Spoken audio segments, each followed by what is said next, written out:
എൽഷദായ് ministry mission month 2017 എല്ലാ മാന്യ പ്രേക്ഷകർക്കും സ്വാഗതം.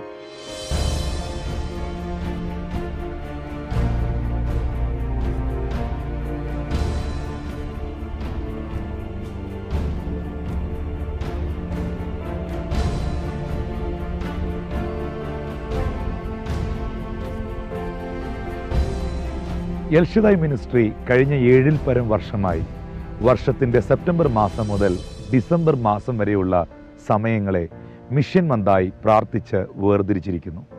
എന്താണ് മിഷൻ മന്ത്?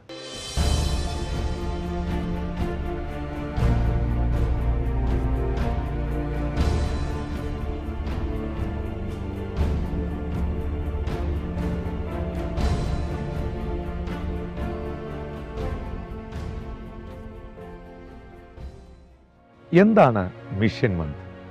എൽഷദായ് മിനിസ്ട്രിയുടെ പ്രവർത്തനങ്ങളെക്കുറിച്ച് മാന്യ പ്രേക്ഷകർക്ക് എല്ലാവർക്കും വളരെ അറിവുള്ളതാണ്. അധികമായ ജീവകാരുണ്യ പ്രവർത്തനങ്ങൾ സമൂഹത്തിന് വേണ്ടി ഞങ്ങളാൽ കഴിയുന്നതുപോലെയൊക്കെയും ചെയ്തുകൊണ്ടിരിക്കുന്നു. എല്ലാ ദിവസവും ഞായറൊഴികെ 350-ലധികം നിർധനരായ രോഗികൾക്ക്, സാധുക്കൾക്ക് ആഹാരം കൊടുക്കുന്നു. 20-ലധികം സാധുക്കളായ നിർധനരായ യുവതികളുടെ വിവാഹം നടത്തിക്കൊടുത്തു ഈ കഴിഞ്ഞ ദിവസങ്ങളിൽ. അനേക സാധുക്കൾക്ക് ഭവനം കെട്ടിക്കൊടുക്കുകയും പഠിക്കുവാൻ നിവൃത്തിയില്ലാത്ത കുഞ്ഞുങ്ങളെ പഠിപ്പിക്കുകയും ഒക്കെ ചെയ്യുവാൻ ഈ പ്രവർത്തനങ്ങൾ നിമിത്തം ദൈവം സഹായിക്കുന്നു. അതിലെല്ലാം ഉപരിയായിട്ട് രാജ്യത്തിൻ്റെ സുവിശേഷം ലോകത്തിൻ്റെ അറ്റത്തോളം എത്തിക്കുവാൻ ഞങ്ങൾ ശ്രമിക്കുകയും ദൈവം ഞങ്ങളെ അതിനായി സഹായിക്കുകയും ചെയ്യും. സുവിശേഷം സൗജന്യമാണ്, രക്ഷ സൗജന്യമാണ്, സൗഖ്യം, ദൈവം തരുന്ന സൗഖ്യം സൗജന്യമാണ്. എല്ലാ സ്വർഗീയ അനുഗ്രഹങ്ങളും ഉയരത്തിലെ പിതാവ് നമുക്ക് നൽകുന്ന എല്ലാ ദാനങ്ങളും സൗജന്യമാണ്. എന്നാൽ പ്രിയപ്പെട്ടവരെ, ടെലിവിഷൻ പ്രോഗ്രാമിലൂടെയും ചാരിറ്റി പ്രവർത്തനങ്ങളിലൂടെയും ഒക്കെ ഈ ദൈവത്തിൻ്റെ സ്നേഹം ലോകത്തിൻ്റെ അറ്റത്തോളം എത്തിക്കുവാനും ഈ പ്രവർത്തനങ്ങൾ മുൻപോട്ട് കൊണ്ടുപോകുവാനും വളരെയധികമായ സാമ്പത്തിക ആവശ്യങ്ങൾ ഈ ശുശ്രൂഷയുടെ പിന്നിലുണ്ട്.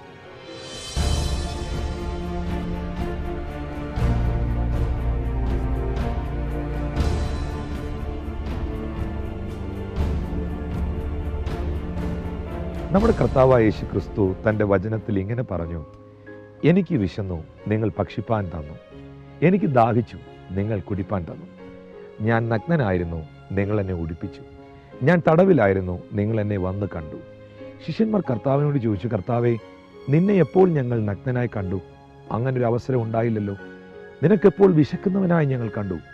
നിന്നെ ദാഹിക്കുന്നവനായി ഞങ്ങൾ കണ്ടില്ലല്ലോ. യേശു ക്രിസ്തു പറഞ്ഞു: ഈ ചെറിയവരിൽ ഒരുവന് നിങ്ങൾ ചെയ്തതെല്ലാം എനിക്കാകുന്നു ചെയ്തത്. വിശുദ്ധ ബൈബിൾ നമ്മളെ വ്യക്തമായി പഠിപ്പിക്കുന്നു: എളിയവരെ ആദരിക്കുന്നവർ ഭാഗ്യവാന്മാർ. വാങ്ങിക്കുന്നതിനേക്കാൾ കൊടുക്കുന്നത് ഭാഗ്യം. സന്തോഷത്തോടെ കൊടുക്കുന്നവനെ ദൈവം സ്നേഹിക്കുന്നു. കൊടുപ്പീൻ, എന്നാൽ നിങ്ങൾക്കും ലഭിക്കും.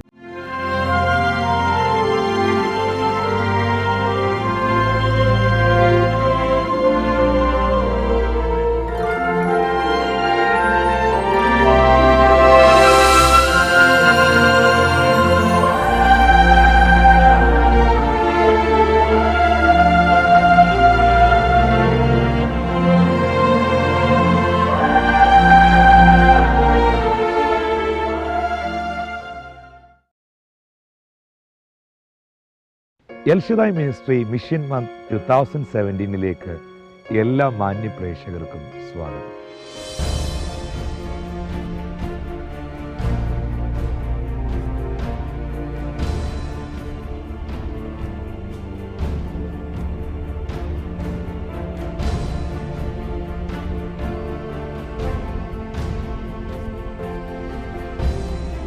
എൽഷദായ് മിനിസ്ട്രി കഴിഞ്ഞ 7-ൽ പരം വർഷമായി വർഷത്തിൻ്റെ സെപ്റ്റംബർ മാസം മുതൽ ഡിസംബർ മാസം വരെയുള്ള സമയങ്ങളെ മിഷൻ മന്തായി പ്രാർത്ഥിച്ച് വേർതിരിച്ചിരിക്കുന്നു. എന്താണ് മിഷൻ മന്ത്?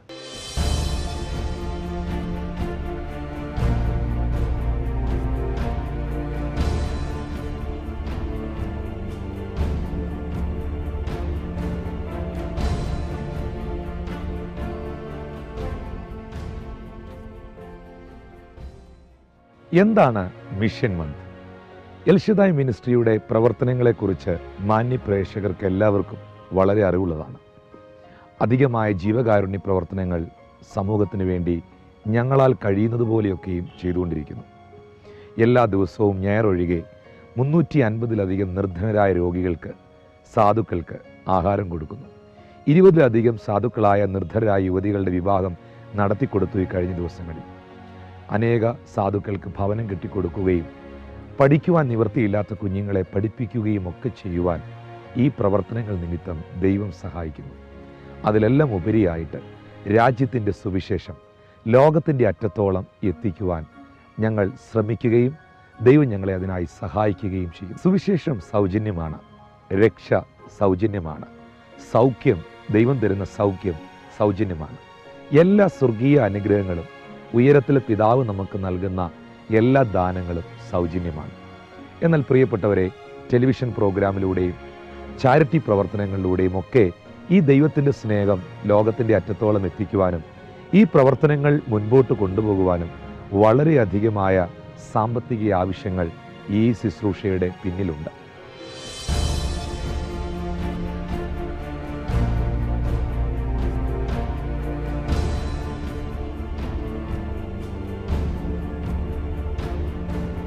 നമ്മുടെ കർത്താവായ യേശു ക്രിസ്തു തൻ്റെ വചനത്തിൽ ഇങ്ങനെ പറഞ്ഞു: എനിക്ക് വിശന്നു, നിങ്ങൾ ഭക്ഷിപ്പാൻ തന്നു.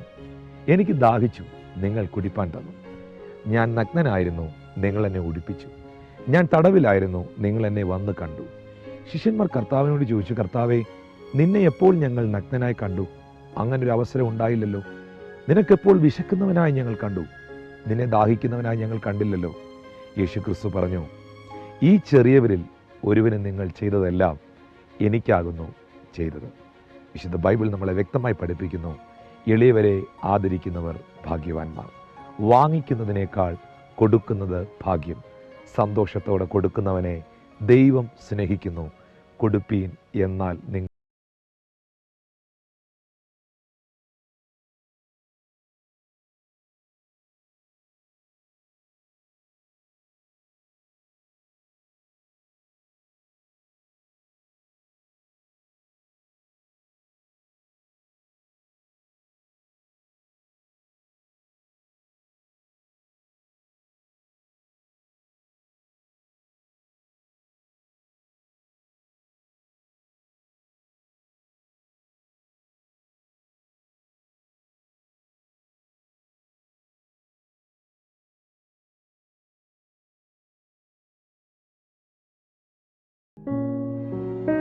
വാങ്ങുന്നതിനേക്കാൾ കൊടുക്കുന്നത് ഭാഗ്യമെന്ന് അപ്പോസ്തലനായ പൗലോസ്ലീഹ ദൈവവചനത്തിൽ പരാമർശിക്കുന്നു.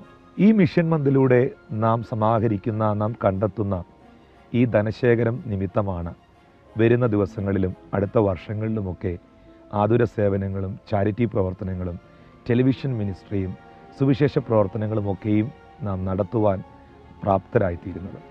പ്രിയപ്പെട്ടവരെ, നിങ്ങൾ കഴിഞ്ഞ വർഷങ്ങളിൽ, കഴിഞ്ഞ നാളുകളിൽ കാണിച്ച എല്ലാ സഹായത്തിനും, എല്ലാ സഹകരണത്തിനും ഞാൻ നിങ്ങളോട് നന്ദി പറയുകയാണ്. കൊടുക്കുന്നവരെ അനുഗ്രഹിക്കുന്നവനായ ദൈവം നിങ്ങളെയും നിങ്ങളുടെ തലമുറയും ധാരാളമായിട്ട് അനുഗ്രഹിക്കട്ടെ. ആ പ്രവാചകന് വേണ്ടി അപ്പം ചുട്ടുകൊടുത്ത, ആ പ്രവാചകന് വെള്ളം കൊണ്ടു കൊടുത്ത ആ സാരാഭത്തിലെ വിധവയെ അനുഗ്രഹിച്ച ദൈവം, ക്ഷാമകാലത്തും അവളെ ക്ഷേമമായി പോറ്റിയ ദൈവം നിങ്ങളെയും പുലർത്തുവാൻ വിശ്വസ്തനാണ്. ആയതുകൊണ്ട് ഈ മാസങ്ങളിൽ നടക്കുന്ന ഈ ഇന്നത്തെ അല്പസമയത്ത് വചനധ്യാനത്തിനായി, ചിന്തയ്ക്കായി യോഹന്നാന്റെ സുവിശേഷം 5-ാം അധ്യായം അതിൻ്റെ 5-6 വാക്യങ്ങൾ നമുക്ക് നോക്കാം. എന്നാൽ 38 ആണ്ട് രോഗം പിടിച്ചു കിടന്നൊരു മനുഷ്യൻ അവിടെ ഉണ്ടായിരുന്നു. അവൻ കിടക്കുന്നത് യേശു കണ്ടു. ഇങ്ങനെ ഏറെ കാലമായിരിക്കുന്നു എന്നറിഞ്ഞു. നിനക്ക് സൗഖ്യമാകുവാൻ മനസ്സുണ്ടോ എന്ന് അവനോട് ചോദിച്ചു. യോഹന്നാന്റെ സുവിശേഷം 5-ാം അധ്യായത്തിൽ 38 വർഷമായി ബെഥേസ്ദ എന്ന കുളക്കരയിൽ കിടന്ന രോഗിയെ യേശു സൗഖ്യമാക്കുന്ന ഒരു സംഭവം അല്ലെങ്കിൽ ഒരു ചരിത്ര പശ്ചാത്തലമാണ് നാം അവിടെ കാണുന്നത്. അതിൻ്റെ 1-ാമത്തെ വാക്യം: അതിൻ്റെ ശേഷം യഹൂദന്മാരുടെ ഒരു ഉത്സവം ഉണ്ടായിട്ട് യേശു യെരുശലേമിലേക്ക് പോയി. യെരുശലേമിൽ ആട്ടുവാതിക്കൽ ബെഥേസ്ദ എന്ന എബ്രായ പേരുള്ള ഒരു കുളമുണ്ട്. അതിന് 5 മണ്ഡപമുണ്ട്. അവയിൽ വ്യാധിക്കാർ, കുരുടർ, മുടന്തർ, ക്ഷയരോഗികൾ, ഇങ്ങനെ വലിയൊരു കൂട്ടം വെള്ളത്തിൻ്റെ ഇളക്കം കാത്തുകൊണ്ട് കിടന്നിരുന്നു. അതത് സമയത്തൊരു ദൂതൻ കുളത്തിലിറങ്ങി വെള്ളം കലക്കും. വെള്ളം കലങ്ങിയ ശേഷം ആദ്യം ഇറങ്ങുന്നവൻ ഏത് വ്യാധി പിടിച്ചിരുന്നവനാലും അവന് സൗഖ്യം വരും. എന്നാൽ 38 ആണ്ട് രോഗം പിടിച്ചു കിടന്നൊരു മനുഷ്യൻ അവിടെ ഉണ്ടായിരുന്നു. അവൻ കിടക്കുന്നത് യേശു കണ്ടു. ഇങ്ങനെ ഏറെ കാലമായിരിക്കുന്നു എന്നറിഞ്ഞു. നിനക്ക് സൗഖ്യമാകുവാൻ മനസ്സുണ്ടോ എന്ന് ചോദിച്ചു. യേശു കർത്താവ് യെരുശലേമിൽ വന്നത്, അല്ലെങ്കിൽ യെരുശലേമിലേക്ക് പോയത് യഹൂദന്മാരുടെ ഒരു ഉത്സവമുണ്ടായിട്ടാണ്. പക്ഷേ യഹൂദന്മാരുടെ ഉത്സവത്തിന് വേണ്ടി യെരുശലേമിൽ പോയ യേശു കർത്താവ് യേശു ക്രിസ്തു ചെന്നത് ബെഥെസ്ദ എന്ന ഒരു കുളക്കരയിലേക്കാണ്. ബെഥെസ്ദ എന്ന വാക്കിൻ്റെ അർത്ഥം ദ ഹൗസ് ഓഫ് മേഴ്സി, കരുണയുടെ വീട്, കാരുണ്യത്തിൻ്റെ ഭവനം എന്നാണ്. അതിൻ്റെ പുറത്തെ ടൈറ്റിൽ കരുണയുടെ വീട് എന്നാണ്. പക്ഷേ നമുക്ക് ഈ വചനം വായിക്കുമ്പോൾ മനസ്സിലാക്കാൻ കഴിയുന്നു, ദൂതൻ വന്ന് അവിടെ കുളം കലക്കും. ആ കുളം ആദ്യം ഇറങ്ങുന്ന രോഗി സൗഖ്യമാകും. അതാണ് അവിടെ സംഭവിച്ചുകൊണ്ടിരിക്കുന്നത്. ഈ കാരണം കൊണ്ട് അനേക രോഗികളെ ആ കുളക്കരയിലുള്ള മണ്ഡപങ്ങളിൽ, ആ ടെൻറ്റിനകത്ത് അനേകരെ കൊണ്ടുവന്ന് കിടത്തിയിട്ടുണ്ട്. ഇവിടെ 38 വർഷമായിട്ട് ആ കുളക്കരയിൽ കിടക്കുന്ന ഒരു രോഗിയെക്കുറിച്ച് വചനം പറയുന്നു. വിവിധ തരത്തിലുള്ള വ്യാധിക്കാർ, ക്ഷയരോഗികൾ, കുരുടർ, ഇങ്ങനെ അനേക രോഗികൾ അതിനകത്ത് കിടപ്പുണ്ട്. എന്നാൽ നമുക്ക് മനസ്സിലാക്കാൻ കഴിയുന്നൊരു കാഴ്ച, യഹൂദന്മാരുടെ ഉത്സവത്തിന് വേണ്ടി പോയ കർത്താവ് കടന്നു പോയത് ഉത്സവത്തിൻ്റെ ആ ഒരു ആഘോഷത്തിലേക്കല്ല. പ്രസ്തുത മനസ്സു തകർന്ന് വേദന എടുത്ത് സൗഖ്യമില്ലാതെ കഷ്ടപ്പെടുന്ന, വേദനിക്കുന്ന ഒരു കൂട്ടത്തിൻ്റെ നടുവിലേക്കാണ് യേശു കടന്നുപോയത്. ഇത് നിങ്ങൾ കേൾക്കുമ്പോൾ നമ്മുടെ ഉള്ളത്തിലേക്കൊരു വചനം വരുന്നില്ലേ? ഹൃദയം നുറുങ്ങിയവർക്ക് യഹോവ സമീപസ്ഥൻ, മനസ്സു തകർന്നവരെ അവൻ രക്ഷിക്കുന്നു. നോക്കി, ഉത്സവത്തിൻ്റെ ആഘോഷങ്ങളിലേക്കോ ആർഭാടങ്ങളിലേക്കോ അല്ല യേശുവിനെ പരിശുദ്ധാത്മാവ് നയിച്ചത്. പ്രസ്തുത ഹൃദയവേദനയോടെ, ഭാരത്തോടെ, ദീർഘവർഷങ്ങളായി വേദനയോടെ കിടക്കുന്ന ഒരു കൂട്ടം രോഗികളുടെ ഇടയിലേക്കാണ്. സഹോദരങ്ങളെ, യേശു തരുന്ന സൗഖ്യത്തിന് വലിയ വിലയുണ്ട്. രോഗശാന്തി ചിലർ പുച്ഛത്തോടെ കാണുന്നു, ദൈവിക രോഗശാന്തി, അവരതിനെ വിമർശിക്കുന്നു. പക്ഷേ രോഗശാന്തിക്ക് യേശു തരുന്ന സൗഖ്യത്തിന് വിലയുണ്ടോ എന്നറിയണമെങ്കിൽ രോഗിയോട് ചോദിക്കണം. ക്യാൻസർ പിടിച്ച് അതിൻ്റെ 4th സ്റ്റേജ് കഴിഞ്ഞ ഒരു ക്യാൻസർ പേഷ്യൻറ്റിനോട് ചോദിക്കണം, യേശു തരുന്ന സൗഖ്യത്തിന് വിലയുണ്ടോ എന്ന്. നമ്മൾ പറയോ, കർത്താവ് നടുവേദന സൗഖ്യമാക്കി, തലവേദന മാറ്റി. അതിനകത്ത് തന്നെ തലവേദന എടുക്കുന്ന ഒരാളിനോട് ചോദിക്കണം, യേശു തലവേദന മാറ്റുന്നതിൽ കാര്യമുണ്ടെന്ന്. രാവിലെ എഴുന്നേൽക്കുമ്പോൾ, നേരം വെളുത്ത് എഴുന്നേൽക്കുമ്പം ഭയങ്കര തലവേദനയാണ് നിങ്ങൾക്കെങ്കിൽ, തല പൊട്ടിപ്പൊളക്കുന്ന വേദനയാണെങ്കിൽ, അന്നത്തെ ഒരു ദിവസം പോയില്ലേ? ഒന്ന് ഓർത്ത് നോക്കി. ഭക്ഷണം കഴിക്കാൻ ഒക്കൂ, ഉറങ്ങാൻ ഒക്കൂ, ജോലി ചെയ്യാൻ ഒക്കൂ. അപ്പം ഒരു തലവേദന പോലും അനുഭവിക്കുമ്പോൾ അതിൻ്റെ കാഠിന്യം എത്ര വലുതാണ്. അപ്പം കർത്താവ് തരുന്ന സൗഖ്യത്തിന് വിലയുണ്ട്. യേശു തരുന്ന സൗഖ്യത്തിന് വാല്യൂ ഉണ്ട്. രോഗശാന്തിയെ പുച്ഛത്തോടെ കാണരുത്. കർത്താവ് യേശു ക്രിസ്തു ഈ ഭൂമിയിൽ വന്നപ്പോൾ അവൻ അനേക രോഗികളെ സൗഖ്യമാക്കി. യേശു കർത്താവ് ഇന്നും രോഗികളെ സൗഖ്യമാക്കുന്നു.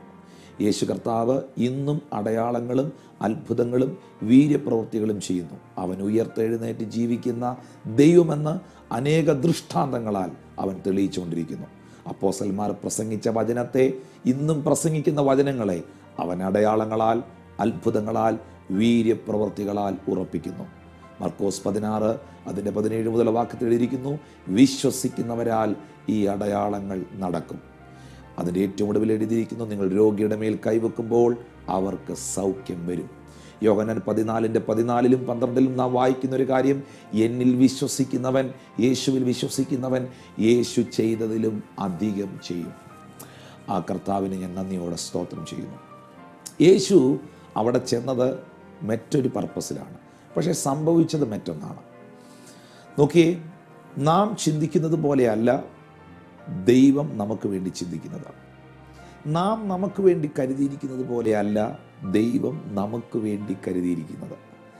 നാം നമുക്ക് വേണ്ടി പ്രവർത്തിക്കുന്നത് പോലെയല്ല ദൈവം നമുക്ക് വേണ്ടി പ്രവർത്തിക്കുന്നത്. നമ്മുടെ വിചാരമല്ല ദൈവത്തിൻ്റെ വിചാരം, നമ്മുടെ വഴികളല്ല ദൈവത്തിൻ്റെ വഴികൾ. ആകാശം ഭൂമിക്ക് മീതെ ഉയർന്നിരിക്കുന്നത് പോലെ ദൈവത്തിന് നമ്മെക്കുറിച്ചുള്ള വിചാരം വലുതാണ്. ദൈവത്തിന് നമ്മളെക്കുറിച്ചുള്ള വഴിയോ? വചനത്തിൽ എഴുതിയിട്ടുണ്ട്, മുൻപുള്ളവയെ നിങ്ങൾ ഓർക്കണ്ട, പണ്ടുള്ളവയെക്കുറിച്ച് നിങ്ങൾ നിരൂപിക്കേണ്ട, ഇതാ ഞാൻ പുതിയതൊന്ന് ചെയ്യുന്നു. എന്താണ്? മരുഭൂമിയിൽ ഒരു വഴിയും നിർജ്ജന പ്രദേശത്ത് നീരുറവകളും തന്നെ. അങ്ങനെയാണെങ്കിൽ നമ്മുടെ ചിന്തകൾക്ക് അതീതമായി, നമ്മുടെ എക്സ്പെക്റ്റേഷൻ അപ്പുറമായി നമുക്ക് വേണ്ടി പ്രവർത്തിക്കുന്ന ഒരു നല്ല ദൈവം നമുക്കുണ്ട്. ആ കർത്താവ് ഈ ബെഥേസ്ത കുളത്തിനകത്തേക്ക് കയറി. നോക്കിയേ, ഈ കുളത്തിൻ്റെ കരയിൽ അതിൻ്റെ സൈഡിലൂടെ ഒക്കെ പലരും നടന്നു പോകുന്നുണ്ട്. ബെഥേസ്ത എന്ന ബോർഡൊക്കെ വായിച്ച് അതിനകത്ത് സൗഖ്യങ്ങളും വിടുതലുകളും ഒക്കെ നടക്കുവാന്നൊക്കെ ചിന്തിച്ച് പല ആൾക്കാരും പല കാര്യങ്ങൾ ഇമാജിൻ ചെയ്ത് പുറത്തൂടെ പോകുന്നുണ്ട്. പക്ഷേ യേശു കർത്താവ് പുറത്ത് നിന്ന് എത്തി നോക്കിയിട്ട് പോവുകയല്ല ചെയ്തത്. അവൻ അതിനകത്തേക്ക് കയറി. എന്ന് പറഞ്ഞാൽ വേദനയിൽ കിടക്കുന്ന, പ്രയാസത്തിൽ കിടക്കുന്ന, ദുഃഖത്തിൽ കിടക്കുന്ന, ആവശ്യബോധത്തിൽ കിടക്കുന്ന ആ നീഡിയായിട്ടുള്ള രോഗികളുടെ ഇടയിലേക്ക്, അതിനകത്തേക്ക് കർത്താവ് കയറി. ഒറ്റ വാക്കിൽ പറഞ്ഞാൽ അവരുടെ പ്രശ്നത്തിൻ്റെ നടുവിൽ യേശു എത്തി. ഇതാണ് നമ്മുടെ കർത്താവിൻ്റെ പ്രത്യേകത. നമ്മുടെ ദൈവം നമ്മുടെ വിഷയങ്ങളുടെ നടുവിൽ നമുക്ക് വേണ്ടി പ്രവർത്തിക്കുന്നവനാണ്. മനുഷ്യർക്കൊക്കെ നമ്മുടെ ആവശ്യങ്ങളുടെ പുറത്ത് നിൽക്കാനേ കഴിയുകയുള്ളൂ. മനുഷ്യർക്ക് പലപ്പോഴും നമ്മുടെ ആവശ്യങ്ങളുടെ, നമ്മളുടെ പ്രതിസന്ധികളുടെ പുറത്തൊക്കെ നിന്ന് അഭിപ്രായമൊക്കെ പറയാനേ പറ്റത്തുള്ളൂ. പക്ഷേ നമ്മുടെ കർത്താവ് നമ്മുടെ വിഷയങ്ങളുടെ നടുവിൽ വരുന്നവനാണ്. ശത്രുക്, മേശക്, അബേദഹോം എന്ന 3 ചെറുപ്പക്കാരെ നെബൂഖദ്നേസർ രാജാവ് തീച്ചൂളയ്ക്ക് പതിവിലും അധികം ചൂട് പിടിപ്പിച്ച് ആ തീച്ചൂളയിലേക്ക് എറിയുവാൻ കൽപ്പന കൊടുത്തപ്പോൾ, അവരെ കെട്ടി തീച്ചൂളയ്ക്കകത്തിട്ടപ്പോൾ പലർക്കും ആഗ്രഹമുണ്ട് ശത്രുക്ക്, മേശക്, അബേദഹോമിനെ രക്ഷിച്ചാൽ കൊള്ളാമെന്ന്. പക്ഷേ ഉണ്ടായിട്ട് കാര്യമില്ല. അവർക്കെല്ലാം ആ തീച്ചൂളയുടെ പുറത്ത് നിന്ന് കാണാനേ, പ്രാർത്ഥിക്കാനേ അല്ലെങ്കിൽ കരയാനേ കഴിയുള്ളൂ. പക്ഷേ ഓർക്കുക, അതിൻ്റെ നടുവിൽ ഇറങ്ങി വരുവാൻ കഴിയുന്ന ഒരു ദൈവപുത്രനുണ്ട്. അത് കർത്താവായ യേശുവാണ്. ഞാൻ പറയട്ടെ, നിങ്ങളുടെ തീച്ചൂളയുടെ നടുവിൽ, നിങ്ങളുടെ വേദനയുടെ നടുവിൽ, നിങ്ങളുടെ കഷ്ടപ്പാടിൻ്റെ നടുവിൽ, നിങ്ങളുടെ ആകുലതയുടെ നടുവിൽ, നിങ്ങളുടെ ദുഃഖത്തിൻ്റെ നടുവിൽ, നിങ്ങളുടെ നിരാശയുടെ നടുവിൽ പലർക്കും ഇറങ്ങി വരുവാൻ കഴിയത്തില്ല. എന്നാൽ അതിൻ്റെ നടുവിൽ ഇറങ്ങി വരുവാൻ കഴിയുന്ന, അതിൻ്റെ നടുവിൽ ഇറങ്ങി വന്ന് പ്രവർത്തിക്കാൻ കഴിയുന്ന ഒരു നല്ല കർത്താവ് നിങ്ങൾക്കുണ്ട് സഹോദരങ്ങളെ. ദാനിയേൽ എന്ന് പറയുന്ന അഭിഷിക്തനെ ആമേൻ സിംഹത്തിൻ്റെ കുഴിയിലേക്ക് വലിച്ചെറിഞ്ഞു. സിംഹം ദാനിയേലിനെ തകർത്ത് കളയേണ്ടതായിരുന്നു, നശിപ്പിക്കേണ്ടതായിരുന്നു, കൊന്നുകളയേണ്ടതായിരുന്നു. പക്ഷെ നിങ്ങൾക്കറിയുമോ, ആ സിംഹത്തിൻ്റെ കുഴിയിൽ ദാനിയേലിനെ ഇറങ്ങി വന്നൊന്ന് രക്ഷിക്കണമെന്ന് പലർക്കും തോന്നി. പക്ഷെ ആർക്കും കഴിയില്ല. അവർക്കെല്ലാം പുറത്ത് നിൽക്കാനേ കഴിയുള്ളൂ. പക്ഷേ ആ സിംഹത്തിൻ്റെ കുഴിയിൽ ദാനിയേലിന് വേണ്ടി ഇറങ്ങി വന്ന നല്ലൊരു ദൈവമുണ്ട്. ആ സിംഹത്തിൻ്റെ വായ അടച്ച നല്ലൊരു കർത്താവുണ്ട്. ഇന്ന് ഈ പ്രോഗ്രാം കാണുന്ന ആരോടൊക്കെയോ ദൈവത്തിൻ്റെ പരിശുദ്ധാത്മ വളരെ ഹൃദ്യമായി, ആഴമായി സംസാരിക്കുന്നു. എനിക്കറിയാം, ഞാനിത് ഏതോ ഒരു കുടുംബത്തോടാ, ഒരു വ്യക്തിയോടാ ഇത് ആത്മാവിൽ പറയുന്നതെന്ന് എനിക്കറിയാം. ഞാൻ നിങ്ങളോട് പറയട്ടെ, നിങ്ങളുടെ വിഷയത്തിൻ്റെ നടുവിൽ കർത്താവിന് വരാൻ കഴിയും. തീച്ചൂളയുടെ നടുവിൽ യേശുവിന് വരാൻ കഴിഞ്ഞു. സിംഹത്തിൻ്റെ കുഴിയിൽ അവൻ ഇറങ്ങാൻ കഴിഞ്ഞു. ബെഥേസ്തയുടെ അകത്ത് അവന് കയറാൻ കഴിഞ്ഞു. യഹൂദന്മാരെ പേടിച്ച്, ഭയപ്പെട്ട്, നിരാശപ്പെട്ട് വാതിൽ അടച്ചിരുന്ന ശിഷ്യന്മാരുടെ നടുവിൽ കർത്താവിന് വരാൻ കഴിഞ്ഞു. ആ ദൈവം ഇന്നും 2-3 പേർ അവൻ്റെ നാമത്തിൽ എവിടെ കൂടിയാലും അതിൻ്റെ മധ്യേ വരുന്നവനാണ്. ദൈവം യേശു കർത്താവ് നമ്മുടെ പ്രശ്നത്തിൻ്റെ പുറത്തല്ല, നമ്മുടെ പ്രശ്നങ്ങളുടെ നടുവിലുണ്ട്. അവൻ നമ്മുടെ ആവശ്യത്തിന് പുറത്തല്ല, അവൻ നമ്മുടെ ആവശ്യത്തിൻ്റെ നടുവിലുണ്ട്. ആ ഒരു വലിയ വിശ്വാസം നിങ്ങൾക്കുണ്ടാകട്ടെ. ഇന്ന് എന്നെ കാണുന്ന ഏതോ ഒരു കുടുംബം പ്രാർത്ഥിക്കുന്ന, കർത്താവേ, എൻ്റെ കുഞ്ഞുങ്ങളുടെ, എൻ്റെ മക്കളുടെ ആ ആവശ്യത്തിൻ്റെ മേൽ, എൻ്റെ പൈതലിൻ്റെ, എൻ്റെ കുഞ്ഞിൻ്റെ ആ വിഷയത്തിൻ്റെ മേൽ നിൻ്റെ കരം വെളിപ്പെടണമേ എന്ന് പ്രാർത്ഥിക്കുന്ന ആ അമ്മയെ നോക്കി ഞാൻ ആത്മാവിൽ പറയുന്നു, സഹോദരി, നിൻ്റെ മകൻ്റെ ആ വിഷയത്തിൻ്റെ നടുവിൽ ദൈവം ഇറങ്ങും. ആ ബിസിനസ് തകർന്നിരിക്കുന്ന വ്യക്തിയെ നോക്കി ഞാൻ ആത്മാവിൽ പറയുന്നു, അതിൻ്റെ നടുവിൽ ദൈവം പ്രവർത്തിക്കും. അവൻ പ്രവർത്തിച്ചാൽ ആർക്കും അതിനെ തടയാൻ കഴിയത്തില്ല. എൻ്റെ ദൈവം ഒരു വഴി തുറന്നാൽ ആരും അത് അടയ്ക്കുന്നില്ല, ഒരു വഴി അടച്ചാൽ ആരും അത് തുറക്കുന്നില്ല. ഇപ്പോൾ എന്നെ കണ്ടുകൊണ്ടിരിക്കുന്ന മാന്യ പ്രേക്ഷകരോട് ഞാൻ പറയട്ടെ, ആരും അടയ്ക്കാതെ വണ്ണം തുറക്കുകയും ആരും തുറക്കാതെ വണ്ണം അടയ്ക്കുകയും ചെയ്യുന്ന യഹൂദാ ഗോത്രത്തിലെ സിംഹം, രാജാതി രാജാവും കർത്താതി കർത്താവുമായ സൈന്യങ്ങളുടെ യഹോവ യേശു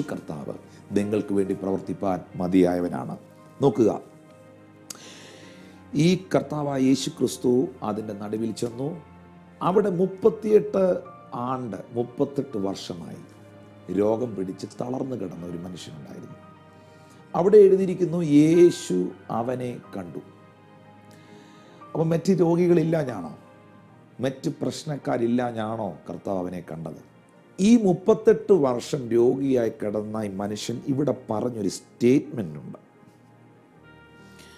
രോഗി അവനോട്, യജമാനനെ, വെള്ളം കലങ്ങുമ്പോൾ എന്നെ കുളത്തിലാക്കുവാൻ ആരുമില്ല. ഞാൻ ഹെൽപ്ലെസ് ആണ്, ഞാൻ നിസ്സഹായനാണ്, എന്നെ സഹായിക്കാൻ എനിക്ക് ആരും ഇല്ല. എന്നെ ഒന്ന് കൈത്താങ്ങൽ തരാൻ, എന്നെ ഒന്ന് രക്ഷിക്കാൻ, എനിക്ക് വേണ്ടി ഒന്ന് പ്രവർത്തിക്കാൻ എനിക്ക് ആരുമില്ല. ഞാൻ സ്വന്തമായിട്ട് ശ്രമിക്കുമ്പോൾ എനിക്കതിന് സാധിക്കുന്നില്ല. ഇന്നെന്നെ കാണുന്ന ഏതൊക്കെയോ വ്യക്തികൾ പറയുന്നു, കർത്താവേ എന്നെ സഹായിക്കാൻ നീ അല്ലാതെ എനിക്ക് വേറെ ആരുമില്ല. അങ്ങനെ ഒരു അവസ്ഥ ആണോ നിങ്ങൾക്ക്? നിങ്ങൾ അങ്ങനെ പറയുന്നുണ്ടോ? അങ്ങനെ നിങ്ങൾ പറയുന്നുണ്ടെങ്കിൽ ഒരു ദൈവപുരുഷൻ എന്നുള്ള നിലയിൽ ഞാൻ നിങ്ങളോട് പറയുന്നു, നിങ്ങൾ അനുഗ്രഹിക്കപ്പെട്ടവരാ. എന്നെ സഹായിക്കാൻ ആരാണ്ടൊക്കെ എനിക്കുണ്ട് എന്ന് പറയുന്നവരെ സഹായിക്കാൻ ദൈവം വരില്ല. എന്നെ സഹായിക്കാൻ എൻ്റെ അങ്കിളുമാരുണ്ട്, എന്നെ സഹായിക്കാൻ എൻ്റെ ആൻറ്റിമാരുണ്ടെന്നൊക്കെ പറയുന്നവരെ സഹായിക്കാൻ ദൈവം വരില്ല. ഓർക്കുക, അങ്കിളും ആൻറ്റിയും ഡാഡിയും മമ്മിയും ഒക്കെ ചെയ്യുന്ന സഹായം ആവറേജാ, ബിലോ ആവറേജാ. പക്ഷെ ദൈവത്തിൻ്റെ കരം നിനക്ക് വേണ്ടി നീട്ടപ്പെട്ടാൽ അത് മാക്സിമമാണ്. ആ കരം നിനക്ക് വേണ്ടി വെളിപ്പെട്ടാൽ അത് പെർഫെക്ഷൻ ഉണ്ടാക്കും, അത് നിലനിൽക്കും. ഹല്ലേലൂയ. അതല്ലേ യേശു കർത്താവ് പച്ചവെള്ളത്തെ മുന്തിരിച്ചാറാക്കിയപ്പോൾ വിരുന്നുവാഴി പറഞ്ഞത്, ഇത്ര രുചികരമായത്, ഇത്ര ശ്രേഷ്ഠമായത് ഇതുവരെ എവിടെയായിരുന്നു? ഇങ്ങനെ ഒരെണ്ണം ഇതുവരെ കുടിച്ചിട്ടില്ല. കാരണം അവൻ്റെ കരമൊന്ന് തൊട്ടാൽ അത് മാക്സിമമാണ്, അത് പെർഫെക്ഷൻ ഉണ്ടാക്കും. ഞാൻ നിങ്ങൾക്ക് വേണ്ടി പ്രാർത്ഥിക്കാൻ പോവാം. ഇന്നത്തെ എപ്പിസോഡിലൂടെ പരിശുദ്ധാത്മാവ് ഹൃദ്യമായി ഇടപെടുന്നു. എന്നെ സഹായിപ്പാൻ, എൻ്റെ ഭർത്താവിൻ്റെ ഈ വിഷയത്തിൽ, ഈ രോഗത്തിൽ, ഈ കടഭാരത്തിൽ, ഈ നിരാശയിൽ, ഈ ആകുലതയിൽ, ഈ തകർച്ചയിൽ എന്നെ സഹായിപ്പാൻ എനിക്ക് എൻ്റെ ദൈവമല്ലാതെ, എൻ്റെ യേശു അല്ലാതെ എനിക്ക് ആരുമില്ലെന്ന് പറയുന്നെങ്കിൽ, സങ്കീർത്തനക്കാരൻ പറയുന്നു, ഞാൻ എൻ്റെ കണ്ണ് പർവ്വതത്തിലേക്ക് ഉയർത്തുന്നു. എൻ്റെ സഹായം എവിടെ നിന്ന് വരും? എൻ്റെ സഹായം ആകാശത്തെയും ഭൂമിയും ഉണ്ടാക്കിയ യഹോവയെങ്കിൽ നിന്ന് വരുന്നു.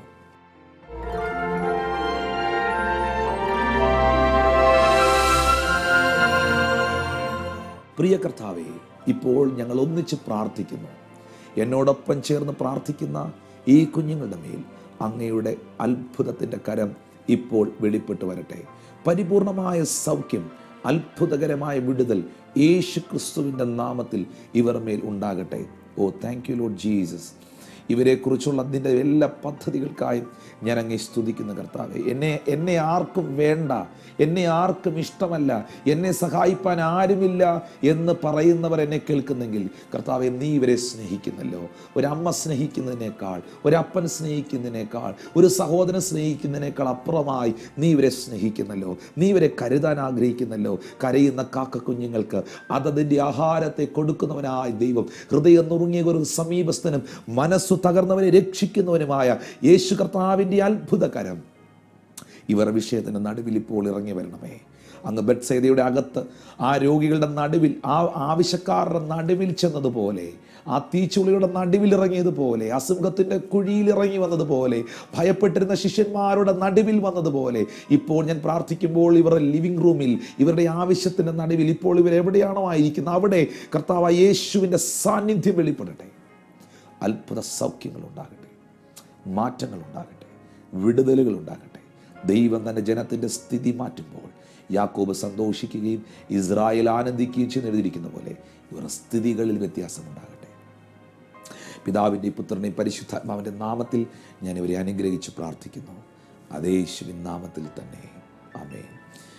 മക്കളെ, ദൈവമായ കർത്താവ് നിങ്ങളെ ധാരാളമായിട്ട് അനുഗ്രഹിക്കട്ടെ. ഈ വരുന്ന ദിവസങ്ങളിൽ ഞാൻ ആത്മാവിൽ നിങ്ങളോട് പ്രവചിക്കും. വിഷയങ്ങളുടെ നടുവിൽ കർത്താവ് ഇറങ്ങി വരും. മനുഷ്യർക്കെല്ലാം നമ്മുടെ ആവശ്യങ്ങളുടെ പുറത്ത് നിൽക്കാനേ കഴിയുകയുള്ളൂ. നിങ്ങളുടെ ആവശ്യങ്ങളുടെ നടുവിൽ വന്ന് യേശു കർത്താവിൻ്റെ അത്ഭുതകരം നിങ്ങൾക്ക് വേണ്ടി അവൻ വെളിപ്പെടുത്തട്ടെ. കർത്താവ് നിങ്ങളെ ധാരാളമായിട്ട് അനുഗ്രഹിക്കട്ടെ. അപ്പോൾ തന്നെ ഈ എപ്പിസോഡിൻ്റെ പ്രാരംഭത്തിൽ ഞാൻ നിങ്ങളെ അറിയിച്ചതുപോലെ മിഷൻ മന്ദിന് വേണ്ടി നിങ്ങൾ പ്രാർത്ഥിക്കുക. അതിനുവേണ്ടി കൈത്താങ്ങലുകൾ ചെയ്യുക. ദൈവമായ കർത്താവ് നിങ്ങളെ മാനിക്കട്ടെ. ഞങ്ങളെ ഓർത്തും പ്രാർത്ഥിക്കുക. I bless you in Jesus almighty name. Amen. God bless you.